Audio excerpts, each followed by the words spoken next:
comprendre l'importance donc, du Shabbat, et quand l'homme il se donne pour Shabbat, combien de bracha il a derrière? Quand c'est marqué, on le lit tous les Shabbats dans les Chadodi, il est Qrat Shabbat lecho venelcha, kihi meqora beracha. Quand l'homme il va vers le Shabbat, il fait des efforts pour le Shabbat, Be'ezrat Hashem, il aura toutes les bénédictions. Nous on cherche des brachot, monsieur, c'est pas un problème.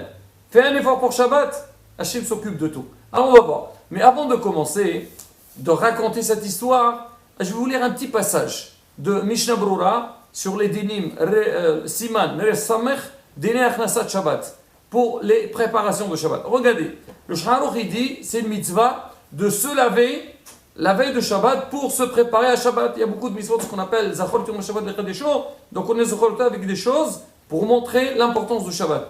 Mais sur place, regardez ce qu'il dit le Mishnah Brura.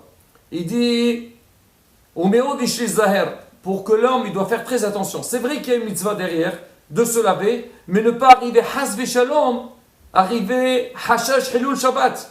Arriver, toi tu fais une mitzvah pour Shabbat, et Hasve Shalom tu vas la transgresser. Comment? Il dit malheureusement, il y a beaucoup de gens qui trébuchent dans ça, ils ne font pas attention. En hiver, là comme notre période, quand les jours ils sont courts, alors ils arrivent à la maison juste avant la Shkira. Ils disent attends, c'est pas encore Shabbat, j'ai le temps, j'ai les 18 minutes et ainsi de suite. Ils vont aller faire leur douche. Alors déjà, c'est sûr ils vont se laver avec l'eau chaude. Là, si Shabbat est déjà entré, alors déjà il y a un problème au niveau d'Al-Hissa. Il dit même si la personne, elle prend ses précautions et elle va finir sa douche avant la Shkira ou avant même l'entrée de Shabbat. Mais derrière d'autres problèmes, alors regardez ce qu'il dit. Après il faut bien qu'il se coiffe. À moins qu'il n'ait plus de poils. Mais bon, en général, on veut se coiffer. Alors il dit des fois, alors allez, non, pour avoir des problèmes. Il y a donc les cheveux, des fois, ils peuvent tomber. Alors ça, c'est un problème. Après, il dit aussi, alors après qu'on s'est essuyé, on va essorer. Quand on essore, on va faire aussi un Hilul Shabbat aussi. Et donc, il y a une grande panique. Et on sait très bien, on connaît cette scène-là. Quand à la maison, tout le monde, attention, Shabbat. Et la femme de l'autre côté, je vais allumer. Elle ne supporte pas de voir l'ambiance du hall alors qu'elle a déjà fait entrer Shabbat. Raboté est déjà en dehors de tout ça. Même si toi tu fais des efforts, le Mishnah Brura, donc vous pouvez le voir, il parle vraiment combien l'homme il doit faire des efforts. Rabotai, ça pose pas de problème. Viens un petit peu plus tôt à la maison, dans le roga, tranquille, prends ta douche, prépare-toi bien, fais le nécessaire et tu verras Bezrat Hashem, la grande bracha. Et on va voir ensemble, Rabotai, quand l'homme il fait des efforts pour faire entrer Shabbato, quelle bracha qu'il y a derrière. On va raconter une histoire, on a parlé de Havetz Hayim. Alors, il s'agit d'un couple que, malheureusement, ils ont tardé beaucoup pour avoir des enfants. Et Baruch Hashem. Après, on va dire, oui, Abraham, Sarah Zekhenim, Baobayamim. Alors, Akadosh Baruch Hu, il aura fait un nez, ils ont un enfant. Eux, c'était pareil. Et on sait très bien, donc cet enfant, comme on dit, quel hashibut, quelle importance qu'il a, comme il est précieux. Tous les enfants, ils sont précieux. Mais là, encore plus, la bataille. Mais malheureusement, quelques années plus tard, l'enfant il est tombé malade. Bon, ils ont essayé de le soigner comme tout malade, mais ça avait l'air qu'il a été atteint par une maladie qui n'était pas du tout évidente. Alors ils ont vu les médecins, ils ont dit on ne peut rien faire. Allez-y voir des professeurs. On leur a conseillé d'aller à Vienne. Et aller à Vienne, et il y a un professeur là-bas. Alors ils sont partis à Vienne. Et le professeur, il a ausculté l'enfant, il leur a dit écoutez, avec toute ma carrière, mon expérience, je pense, cet enfant-là, on ne peut pas faire grand-chose. Ses jours, ils sont comptés. On imagine le choc que cette famille, elle a eu. Qu'est-ce qu'ils peuvent faire? Alors, ils se sont apprêtés pour rentrer, pour revenir chez eux. Alors, en sortant chez le médecin, ils ont vu quelqu'un, un ami. Il les a vus, ils étaient tristes. Il leur a dit, qu'est-ce qu'il y a? Qu'est-ce que vous avez? Ils lui ont dit, écoutez. Il leur a raconté l'histoire. On imagine, Rabotai, quel stress, quelle angoisse. Alors l'ami leur a dit, écoutez, vous maintenant, vous allez partir, eux ils étaient de la ville de Mir. Vous allez rentrer chez vous, vous allez passer par la ville de Radin. Vous savez qu'à Radin, il y a le Havetz Hayim, le grand de la génération. Allez-y le voir, demandez-lui une bracha ou un conseil. On ne sait jamais, on dit les tzadikim, ils sont proches à Kadosh Baruch Hu, ils ont la ligne directe avec Hachem. Et commandé Yeshuat Hashem ki Rafa'im. Ils ont dit, bien sûr, Eimunat Hachamim. Ils sont partis, ils sont arrivés. Ils ont vu le shamash, ils ont dit, écoutez, voilà, on vient pour un problème et tout. Il leur a dit, écoutez, dommage. Avant, le Rav, c'est vrai, il recevait les gens, mais là, il ne reçoit plus personne. Il a pris de l'âge, il a du mal à communiquer.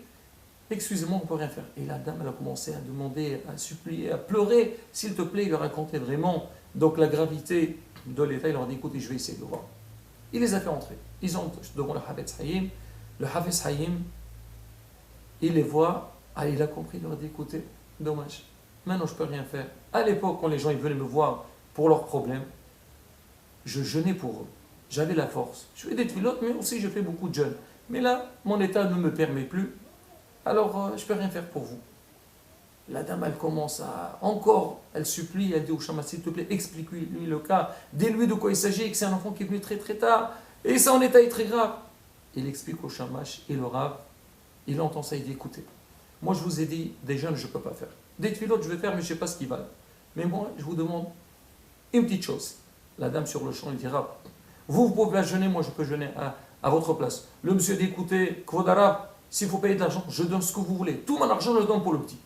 Elle dit, non, je ne te demande pas ça. Une seule chose. Alors, le Rav leur dit, écoutez, deux petites choses qui sont liées l'un avec l'autre.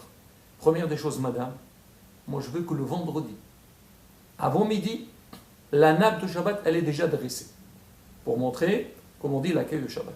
Et deuxième chose, dès qu'on arrive au moment d'allumage des bougies, dans la maison, aucune mélacha. Ne dites pas, on a les 18 minutes, pas 18 minutes. Vraiment, l'ambiance de Shabbat, il faut qu'elle soit chez vous déjà commandée. Attends, je ne vous demande pas de faire rentrer Shabbat une heure avant. Mais au moins, au moment d'Adlakat Nerot, tout sera déjà prêt. C'est quoi? Il dit, voilà. Prenez sur vous, vous allez voir. Hachem et Azo. La femme, elle dit, bien sûr, avec le mari, on fera tout ce que vous nous avez dit. Alors, le couple raconte, quand ils sont rentrés chez eux à la maison, déjà ils ont vu une amélioration chez l'enfant. Et Baruch Hashem, l'enfant, il a guéri.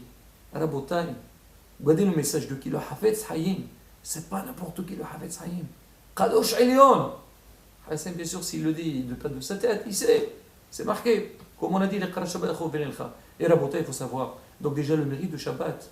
Et en dehors de ça, quand l'homme il fait des efforts, il ne sait pas comment Hachem il fera tout pour lui. Et moi, Bémet, pour finir, je me rappelle, je sais qu'il y a un grand lycéen, surtout ici à Paris. Une fois, j'étais dans un endroit à Paris, j'étais avec quelqu'un, avec un rab, on devait voir quelqu'un, il avait besoin pour ses institutions. Quand on est arrivé, la rue, elle était vide. On entre chez le monsieur, on est resté, peut-être c'était un vendredi après-midi, 3/4 d'heure, 1 heure de temps. Et en sortant de son magasin, de son bureau, et je voyais la rue, elle était bondée de personnes. Vraiment, première chose que j'ai pensé, j'ai dit, Ashtalechem Israël. Comment Am Israël, il peut voir tout ce monde-là? S'ils sont là, c'est pour acheter. Et on sait très bien que pendant ces temps-là, tout le monde sait que fin de semaine, vraiment, le travail, c'est le top des tops. Et comment Am Israël, il arrive à renvoyer leurs clients, fermer leur magasin pour faire le Shabbat? Rabotin, on ne se rend pas compte de la bracha qu'on a. Et là, Rabotin, encore une fois, il faut être mithazer, se renforcer, se dire oui. Moi, je dis pas, bon, quand Shabbat va arriver. Non, je fixe maintenant Shabbat. Quelle heure il va arriver? 2 heures avant, ça y est, j'arrête tout. Chacun, il se programme. Je ne veux pas donner des ordres. Mais Rabotai, quand on fait des efforts, Bezrat Hashem, Akadosh Baruch il fera tout pour nous et on verra la bénédiction. Et toujours, Besimha. Et Bisrot Shabbat, Bezrat Hashem, Akadosh Baruch nous donnera tout ce qu'on a besoin.